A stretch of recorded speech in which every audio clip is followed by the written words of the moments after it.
Well, thank you, and good evening again, everyone. As we are now more than halfway through Women's History Month, I want to begin this evening by expressing the gratitude that I have personally for serving with amazing colleagues on this council. You know, we made history as the first female majority governing body of the city of College Park. And I don't take this honor lightly, and I look forward to us doing phenomenal work as we put the citizens of College Park first. And then I want to acknowledge every single woman who is a department head or an employee of the city of College Park. Thank you for your service and your commitment to the city. You know, it's not always easy for women who work. We often are expected to perform the same roles at home as we would if we didn't work. Y'all know about that. So you still got to go to work and still go home and do what you would have done if you didn't have a job, because you've got plenty of jobs. In addition, I want to show appreciation to those women who are heads of households that work for our city, or single parents. My hat goes off to each of you. I have stood in your shoes as a single parent and as a head of a household, and I honor you during this month for all the sacrifices that you make on a daily basis. Next, I want to appreciate all the women that serve on my Ward 1 leadership team. I see some of you here. And our community champions. Your dedication and your desire to see Ward 1 move forward is invaluable. And I look forward to making our dream of creating a community where everyone can thrive a reality. We are a great city that has great women that put their hearts into this community, and we are grateful for each of you. I actually had a list of about 60 women I was going to read off, but we need to go home tonight, okay? I also want to thank the Community Spotlight for honoring me and my accomplishments in their Women's Empowerment Month celebration, article which was last week. I want to congratulate Director of Chaplaincy, Dr. Marjorie Dent, another amazing woman, for conducting her first training seminar on law enforcement for the chaplains of the city of South Fulton's Police Department this past Friday. I heard back, I was actually with one of the majors there and the captains, and we heard back from them and the staff, and they said that our chaplain, Dr. Dent, was fantastic, and I'm glad to see partnerships between College Park and our sister cities, because, you know, it takes the whole village, it takes the whole community to make things work. We had an awesome 2 weeks in service to the residents of Ward 1. On March 7th, some of this will be repetitive, but it's not going to be exactly the same. On March 7th, our governing body traveled to Washington, D.C. to meet with our federal representatives. And the purpose of this trip was to thank our representatives for their continued support to our city over the past 2 years, and to share our city's 2024 federal legislative agenda and priorities. I was honored to have been elected by my legislative colleagues to be the spokesman or the spokesperson on behalf of our delegation in each of our meetings with Senator Raphael Warnock, Senator John Ossoff, Congressman David Scott, and Congresswoman Nikema Williams and their staff. We made great strides, and when we returned home, as you know, we received news that the Senate had voted in favor of the 2024 Consolidated Appropriations Act, and on Saturday, March 9th, our president, Joseph Biden, signed it into law. And so the significance of this act was that it granted $500,000 in funding for our Finding the Flint Preserve project, which will be used to pay for the purchase of 7.5 acres for the preserve and give us the ability to begin to work in the preserve as well. We also, as the mayor has said, we were funded with $959,752 for our College Park water supply project. On Sunday, March 10th, our legislative body traveled back to D.C. for the National League of Cities Congressional Conference. It was a great opportunity to meet elected representatives from across the country and get involved in national projects that will present great opportunities to our city now, in the present, and in the near future.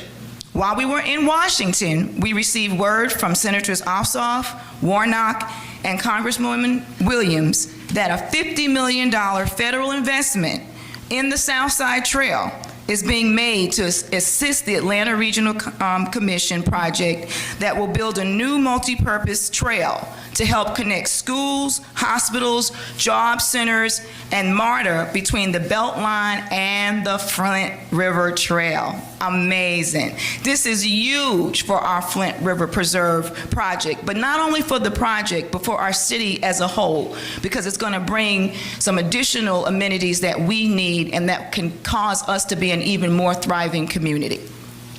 Other business that I conducted over the past 2 weeks in serving the citizens of Ward 1, I want to thank Oxford Walks HOA for inviting me and Sergeant Anthony Peniagua to their March 5th meeting.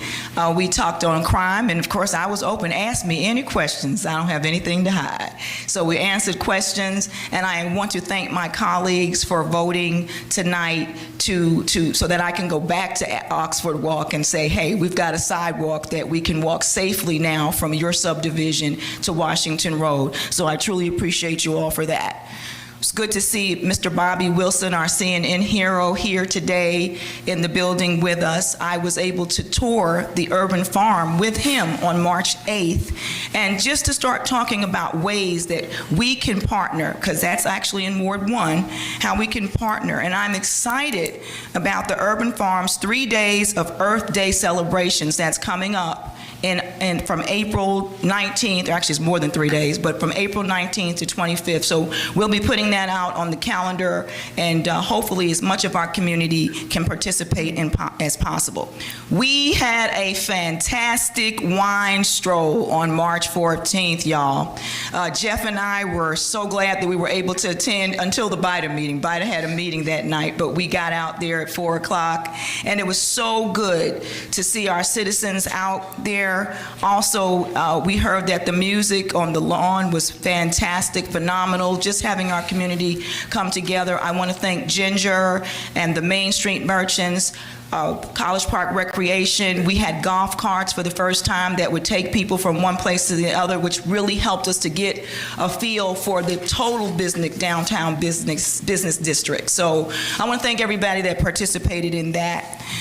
We also, earlier today, I was contacted by Nikema Williams' office about the Congress in the Community, which will be held at our public library here in College Park next Thursday, the 28th, from 4 to 6. And as I spoke to her constituent services office, they will be here. And so if you have even veterans affairs concerns, you might be a veteran, you're concerned about some things, anything Social Security, federal types of programs, and you need some assistance, come to the library next Thursday. Tell your neighbors, tell your friends that they'll be there from 4 to 6, constituent services from our Congresswoman to assist you. And yes, I also attended the ribbon cutting for the Diamond Project and Iron on Saturday, actually Friday, and that was a great opportunity to see that project. I was involved in that project from 2020, and to see the manifestation of it was amazing, and we're looking forward for some of those of you that have not been over there, you need to come over there. Push is doing some great things, and they're going to be having some shows. There's an open area that's kind of like a cafe. It is an added plus to our community. On March 16th, I attended the Fulton County Board of Commissioner Vice Chair Khadijah's annual salute to citizens. That was phenomenal as well. We got to see quite a few people there, and she was able to celebrate them. I also want to thank the South Metro Democratic Women's Council and Ward 4 Know Your Neighbors for having me as their guest speaker for their Women's History Month program on diversity, equity, and inclusion. That was also this past Saturday. Yesterday, I had the honor and the privilege to attend the Spring into Favor House 3rd Annual Track Meet hosted by Rex and Sabrina Willis at Badgett Stadium. We had over 350 youth that competed in this track meet yesterday. We had more than 1,500 persons in attendance. It was a great day. And I'm happy about what Rex and Sabrina and Favor House and their organization continues to provide for our citizens. They are giving our youth, most of the youth in their Favor Track program are College Park youth. And so this is opening up doors, opportunities, and alternatives for our children, because our children are our future. Some of the ward updates that I have is that we're planning to set a date shortly for the opening of our Barrett Park restroom. It will be sometime in April. Again, once Michael Hicks and I are still working on that in conjunction with the city manager. I have also received submissions from our City Hall employees in the submission block box. For the break room upgrade, I want to thank those persons that gave suggestions, and I will be sharing that with the city manager to discuss what we can do and what kind of budget might be there to really spruce up our break room, make it something so that when you're on the job, you feel like you have a place where you can get away and relax and feel appreciated. We also have, again, thank my colleagues again for the sidewalks to be added, not just from the Oxford Walk to Washington, but we also are looking for other areas, and I have other residents in Ward 1 who would like to see sidewalks. So that is going to be an ongoing project, and we will be looking for continued funding for that. Also, my Ward 1 survey, I want to thank everybody from Ward 1 that filled out the survey that we circulated in the community earlier in this month. And just to kind of add on to Danny Tate and James Walker's concerns, we saw in our survey that more than 90% of the persons who were surveyed were very concerned and wanted upgrades in our security cameras throughout the city. The security cameras we have are years old, and you know when it comes to technology, things are constantly being updated. So it's not our police personnel's fault. It's the fact that we just have to stay up to date with technology. So I am looking forward to, in our new budget, to be able to make sure that we include the type of technology equipment that we need so that we don't continue to have the situations that we were hearing about today. We also need to evaluate the tag readers and see if there's an issue with that. So we will be looking into that. In addition to Pam Greer's concerns about the cemetery, I toured the cemetery with Ms. Greer, and actually Dr. Williams and I looked at that as we drove by there a couple of days ago.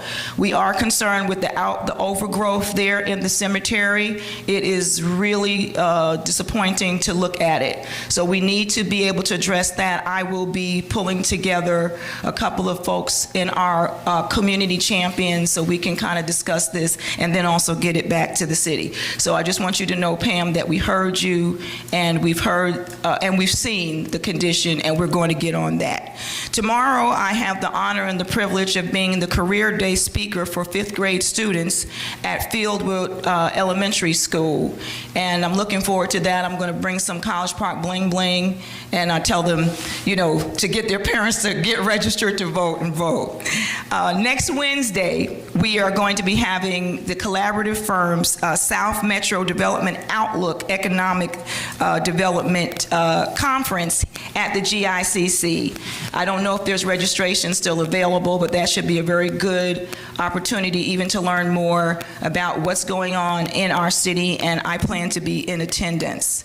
I'm also having a board meeting for all of my board appointees this Saturday. We will not be having a community meeting for Ward 1, but I will be meeting with my board appointees. The next Ward 1 meeting should be held sometime in April. Also in April, I will begin my in-person office hours.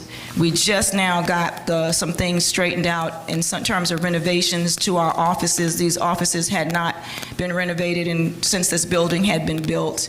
And the furniture, I think I may have mentioned to you, it looked like something from Office Liquidators, 30 years ago. So we are doing some upgrades, and we are also looking forward to being able to have a space where we can have our citizens come and they can feel comfortable as well. We also, my final remarks are that we are in the holy season of Ramadan, which officially began on March 12th and will continue through April 9th. So I want to let everybody be aware of that. Easter will be celebrated on March 31st. And our senior Easter event at College View Hills that I will be doing with my seniors there will be held next Wednesday, March 27th. We're going to have our own Easter egg hunt. Also on March 28th, want to remind everybody that at Badgett Stadium at 10:30, we are having our citywide Easter egg hunt for our children. I'd like to end today's comments with a quote that was made by Mr. Alex Santiago of the Human Foundation. He was one of the persons that Vice Chair Khadijah honored when I was there on Saturday. And this is what he said, and I want you to kind of marinate on this. Service is the rent you pay for living. Service is the rent you pay for living. It's an honor and a privilege to pay my rent to the citizens of Ward 1 in College Park every day. I appreciate you. We are going to put you first, and it is an honor to serve you. Thank you so much.